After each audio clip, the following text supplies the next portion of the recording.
नमस्कार दोस्तों, मैं हूं गौरव और आप देख रहे हैं मार्केट रिपोर्ट। आइए बात करते हैं सिल्वर यूएसडी की। देखिए दोस्तों, आपकी स्क्रीन के सामने अभी ये सिल्वर यूएसडी का 5 मिनट के टाइम फ्रेम के साथ मैंने चार्ट लगाया हुआ है और इसमें जिस तरीके की मूवमेंट लास्ट ट्रेडिंग सेशन में रही हैं उन्हें देखते हुए हम ये समझने की कोशिश करेंगे कि क्या सपोर्ट और रेजिस्टेंस लेवल हमें नज़र में आ रहे हैं और उन्हें देखते हुए हमारा आगे का क्या व्यू है। बाइंग करनी चाहिए, सेलिंग करनी चाहिए, थोड़ा सा वेट करना चाहिए मार्केट में किसी भी एंट्री ट्रेड को लेने से पहले। तो आइए शुरू करते हैं सिल्वर यूएसडी का चार्ट 5 मिनट के टाइम फ्रेम पे। देखिए दोस्तों, यहाँ पर इसकी ओपनिंग हुई थी। ओपन होते ही एक थोड़ा सा एक सेलिंग क्रिएट हुई थी मार्केट में। उसके बाद से इसमें हालांकि ये वाला लो तो ब्रेक हुआ पर एक स्ट्रेंथ नज़र आने लगी थी। मार्केट ने काफ़ी देर तक अपने आप को इवनिंग सेशन तक ऊपर के प्राइसेस पे सस्टेन करने की कोशिश करी, पर इवनिंग सेशन जैसे जैसे स्टार्ट हुआ एक सेलिंग हमें चार्ट्स पे नज़र आने लग गई और मार्केट जो था वो काफ़ी नीचे तक आ गया था। 24.41 का इसने यहाँ पर लो लगाया। यहाँ से इसे थोड़ा एक सपोर्ट मिलना शुरू हुआ और इसका जो लास्ट ट्रेडिंग प्राइस रहा वो था 24.58। देखिए दोस्तों, एक एक्सपेक्टेशन थी मार्केट में कि फ्राइडे का जो सेशन है वो एक रेंज में रह सकता है। मतलब बहुत ज़्यादा स्ट्रॉन्ग डाउनसाइड नज़र नहीं आ रही थी, एक रेंज ज़्यादा नज़र आ रही थी। या तो रेंज या फिर मार्केट में डाउनसाइड भी आ सकती थी। उसके लिए एक प्राइस था जो मैंने गोल्ड के वीडियो में बताया 1891 का, वो ब्रेक होना बहुत ज़रूरी था। वो भी ब्रेक हो जाता तो सिल्वर और गोल्ड दोनों में ही एक अच्छी खासी एक गिरावट के चांसेस काफ़ी ज़्यादा बढ़ जाते, पर ऐसा हुआ नहीं। तो उसी वजह से मार्केट को गोल्ड में वहाँ पर सपोर्ट मिला। सिल्वर को ये जो सपोर्ट मिला है ये बिल्कुल एग्जैक्ट वो लेवल है जो इसका इससे पहला जो ट्रेडिंग सेशन था उसमें 24.37 का एक लो था, तो उससे जस्ट ऊपर 24.41 पे इसने एक सपोर्ट लिया है। मार्केट ने वहाँ से बाउंस करने की कोशिश करी है, बहुत ज़्यादा बाउंस तो नहीं, पर यहाँ से थोड़ा सा ऊपर आके मार्केट इसी रेंज में आके क्लोज हो गया। इस तरीके का हमें एक ट्रेडिंग सेशन देखने को मिला है फ्राइडे के सेशन का। आइए चलते हैं 15 मिनट के सेशन पे। यहाँ पर हम चार्ट्स को थोड़ा एनालाइज करने की कोशिश करते हैं। एक सेलिंग प्रेशर था जो कंटिन्यू था मार्केट में और ऊपर जाने की कोशिश जब जब मार्केट ने करी एक सेलिंग फेस करी। यहाँ पर देखिए, ये मैं बात कर रहा हूँ इस प्राइस की, ये था 24.37 का, ये लगा है 24.41 का। अगर ये प्राइस भी ब्रेक हो जाता तो चांसेस ये बन सकते थे कि काफ़ी नीचे के लेवल्स हमें देखने को मिल जाएं। देखिए दोस्तों, गोल्ड में और सिल्वर में दोनों में ही एक स्ट्रॉन्ग सपोर्ट लेवल बन चुके हैं। यहाँ पर 24.30, उसके नीचे मार्केट को सस्टेन करना थोड़ा सा ज़्यादा ज़रूरी हो गया है। और गोल्ड में तो 1891 है ही। ये दोनों प्राइसेस ऐसे हैं कि जिसके नीचे अगर मार्केट सस्टेन कर जाएगा तो एक काफ़ी अच्छी करेक्शन हम देख सकते हैं आने वाले कुछ दो तीन ट्रेडिंग सेशन में। काफ़ी ज़्यादा एक मंदी आ सकती है बुलियन मार्केट में। देखिए, आप इस तरीके से भी अगर सोचें कि दिवाली पे एक तेज़ी आ जाती है, देखिए वो एक अलग दौर था जब से ये ट्रेडिंग्स में आ चुके हैं। ये फाइनेंशियल इंस्ट्रूमेंट में आप पिछला जितना भी रिकॉर्ड उठाएंगे तो इस तरीके का कोरिलेशन हमें देखने को नहीं मिला कि दिवाली के टाइम पे बाइंग आती, मतलब तेज़ी आ जाती है और बाकी मार्केट बहुत फ्लैट सा रहता है। देखिए, जब तेज़ी आई है तब ना कोई दिवाली थी, ना कोई दशहरा था, ना कोई होली, ना कुछ था। तब जब गोल्ड ने 56,000 का लेवल टच किया, सिल्वर ने 78,000 टच किया। देखिए, ये सारी चीज़ें ना अब ये सिर्फ फाइनेंशियल इंस्ट्रूमेंट बन के रह गए हैं। आप इसे कमोडिटी की तरह ट्रीट तब तक करते थे जब तक ये फाइनेंशियल इंस्ट्रूमेंट नहीं थे। तब इस चीज़ को ज़रूर कंसिडर किया जाता था कि एक्चुअल जो बाइंग आती थी मार्केट में।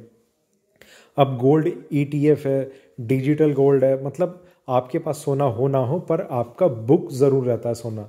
तो वो सारी चीज़ें, वो मार्केट की डिमांड और सप्लाई एक्चुअल नहीं है, वो सिर्फ क्रिएट की गई होती है। और जब से ये फ्यूचर मार्केट आ चुका है, इसमें इन चीज़ों में आप बिल्कुल एग्जैक्ट नंबर्स फाइंड आउट नहीं कर सकते कि बाइंग जो एक मार्केट की वजह से जो बाइंग आ रही है, दिवाली पे लोग अच्छा समझते हैं खरीदना, इस तरीके का, मतलब ये सारी चीज़ें पहले थी।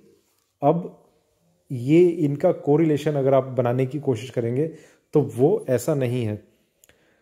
अभी हम पिछले कुछ दिनों से देख रहे हैं कि एक मार्केट में एक स्ट्रेंथ ज़रूर बनी हुई है, पर उसे पिछले लास्ट के 2 ट्रेडिंग सेशन में एक सेलिंग प्रेशर क्रिएट होता हुआ हमें नज़र आया मार्केट में। और अगर आप अभी भी देखें तो 56,000 से गोल्ड जो है वो 51,000 के भी नीचे ट्रेड कर रहा है। वहाँ से मतलब बिल्कुल ऑलमोस्ट अपने एक रीसेंट लो के आसपास ही कहीं पर एक रेंज बना रखी है। सिल्वर ने 78,000 से वहाँ से भी वो करीब करीब 16-17 हज़ार पॉइंट नीचे भी ट्रेड कर रही है। तो दोनों ही चीज़ें जो इसका अभी एक रीसेंट जो एक रेंज है उसमें एक लोअर बैंड पे दोनों चीज़ें ट्रेड कर रही हैं। चार्ट्स पर भी अभी कोई मजबूती नज़र नहीं आ रही। और ऐसा नहीं है कि हम ये नहीं देख रहे कि अगर तेज़ी आएगी तो हम बिल्कुल सेलिंग में बैठे रहेंगे। मैं आपको ये कहना चाह रहा हूँ कि जब तक चार्ट्स पे सेलिंग नज़र आ रही है तब तक हमें सेल में रहना चाहिए। जब बाइंग नज़र आएगी हम बाइंग करेंगे। पर उस चीज़ को माइंड में लेके चलना है कि दिवाली आ रही है, तेज़ी आ जाएगी, या फिर देखिए अगर दिवाली पे मार्केट गिर जाएगा तो जो लोग दिवाली का सोच के बैठ रहे हैं वो कुछ यूएस इलेक्शन को भी माइंड में फिर रख के एक अलग थॉट प्रोसेस से बोलना शुरू कर देंगे कि वहाँ पर ऐसा हुआ है इसलिए मार्केट बढ़ नहीं पाया, गिर गया, मतलब बहुत सारी चीज़ें। तो फंडामेंटल्स में एक एक्चुअल रीज़न क्या रहा है किस चीज़ को बढ़ने या घटने का, वो प्योरली डिमांड और सप्लाई है। और वो सिर्फ एक्चुअल मतलब फिजिकल मार्केट में नहीं, वो डिजिटल मार्केट में अब काउंट होती है। और इसके नंबर्स किसी के पास एक्चुअल नहीं होते हैं। MCX पे अलग हो रहा है, ग्लोबल मार्केट में अलग हो रहा है, ETF, NSE और बाकी दुनिया भर के जो एक्सचेंजेस हैं वहाँ पर गोल्ड में क्या ट्रेड चल रहा है, सिल्वर में क्या चल रहा है, एक्चुअल डिमांड और सप्लाई क्या चल रही है, बहुत सारे फैक्टर्स हैं। आप इन चीज़ों को जब तक समझ पाएंगे तब तक तो मार्केट कहाँ का कहाँ पहुँच जाएगा। तो ये सिर्फ एक मैं ये चीज़ आपको बताने की कोशिश कर रहा था कि इन चीज़ों का आप ध्यान रखिए, पर बहुत ही स्ट्रांगली उस पर ब्लाइंडली बिलीव ना करें कि बाइंग जो है वो आ रही है तो वो मतलब आएगी ही आएगी और आप पोजीशन को लेके आप छोड़ दें। ठीक है, तो अब हम वापस चलते हैं, इन लेवल्स का हम बात करते हैं। 24.37, ठीक है, ये एक वो प्राइस है जिसके नीचे अगर वापस मार्केट आता है तो एक सेलिंग जो है वो कंटिन्यू रह सकती है। अभी कोई बाइंग के ऐसे इंडिकेशन नहीं आया मार्केट में फ़िलहाल। 1 घंटे के टाइम फ्रेम पे हम देखते हैं, यहाँ भी अगर हम देखें ये बाइंग आई थी, फिर मार्केट में करेक्शन आई, ये थोड़ा सा बढ़ने की कोशिश करी, यहाँ से मार्केट करेक्ट होता हुआ हमें नज़र आ रहा है। करंटली प्राइस है $224.58। जो हायर लेवल थे वहाँ से थोड़ा सा नीचे मार्केट अपने आप को सपोर्ट लेवल पे रुका हुआ है। मतलब सपोर्ट लेवल भी नहीं है ये, फिर ये सिर्फ ये सपोर्ट क्रिएट हुआ है। मतलब जहाँ पर मार्केट रुक गया, ठीक है, कोई ऐसा पर्टिकुलर ये सपोर्ट लेवल नहीं है। और थोड़ा सा नीचे चलते हैं, वो टाइम फ्रेम बढ़ाते हैं। यहाँ अगर हम देखें ये एक शार्प सेलिंग थी, उसके बाद से मार्केट में एक बाइंग सी हमें देखने को मिल रही है over a period of time. बहुत ही लंबे टाइम फ्रेम पे मार्केट जो है एक फ्लैटिश वे में ऊपर की तरफ एक स्लाइटली अपसाइड मूवमेंट हमें नज़र में आ रही है। पर जैसे ही ये इसके नीचे और थोड़ा सा सस्टेन करने की कोशिश करेगा हम देखेंगे कि एक सेलिंग जो है वो कंटिन्यू है और मार्केट जो है वो नीचे की तरफ गिरता चला जाएगा। तो एक इस तरीके का व्यू बन रहा है। एक बार डेली चार्ट्स पे और नज़र डालते हैं। यहाँ हम देखते हैं किस तरीके का हमें चार्ट्स में मोमेंटम नज़र आ रहा है। ये एक बाइंग थी जो कंटिन्यू थी, मार्केट काफ़ी ऊपर तक गया, उसके बाद ये एक सेलिंग आई। यहाँ पर ये हम देख रहे हैं एक एक जो ट्रेंड है वो बहुत तेज़ी से ऊपर की तरफ नहीं जा रहा, बहुत नॉर्मल वे में धीरे धीरे ऊपर की तरफ बढ़ रहा है। इसमें अभी जिस तरीके का एक सिनेरियो बन रहा है उसके लिए हम कुछ लेवल्स डिस्कस करेंगे जिनका ब्रेक होना बहुत ज़्यादा ज़रूरी रहेगा इस अब ट्रेंड को कंटिन्यू रखने के लिए। ठीक है, तो आइए अब हम उन पर बात करते हैं, वो कौन से लेवल्स हैं जो इसमें इम्पोर्टेंट रह सकते हैं। देखिए दोस्तों, यहाँ पर मैं आपको बताना चाहता हूँ कि सबसे पहला, बहुत ही छोटे छोटे या बड़े हर टाइम फ्रेम में सिल्वर आज की डेट में एक निगेटिव ट्रेंड में है।